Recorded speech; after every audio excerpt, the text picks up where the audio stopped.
আমি প্রথমে একটা কথা বলি,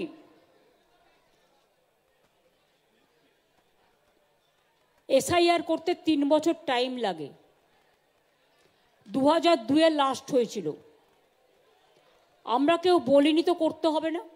আমরা কি বলেছি, তুমি একটাও জেনুইন ভোটারের নাম বাদ দিতে পারবে না, যারা ভোট দিয়েছে, যারা বিভিন্ন স্কিমে টাকা পায়, যারা দীর্ঘদিন এখানে বসবাস করছেন, তাদের তাড়ানোর কোনো অধিকার তোমাদের নেই। বিজেপি অফিস থেকে লিস্ট ঠিক করে দেবে। গভর্নমেন্ট কে ঠিক করে? পাবলিক ভোট দিয়ে।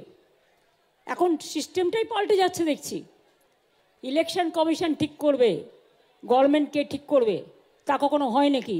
ইলেকশন কমিশনের কাজ হচ্ছে ইম্পার্শিয়াল চেয়ার মেনটেন করা, not to become the BJP commission but to a election commission, impartial election commission. প্রথমে বলল আধার কার্ড, সবার কাছে টাকা নিল, আমাকেও আধার কার্ড করতে হয়েছে, তার জন্য আমার আধ ঘন্টা সময় লেগেছে। ছবি তুলতে হয়েছে, ছবি তুলতেও লোককে টাকা খরচ করতে হয়েছে, আধার কার্ড করতে টাকা খরচ হয়েছে। এখন কি বলছে? যদি জিজ্ঞেস করেন আধার কার্ড, বলবেন নো স্যার। ব্যাংকের প্যান কার্ড, নো স্যার। লক্ষ্মীর ভান্ডার কার্ড, নো স্যার।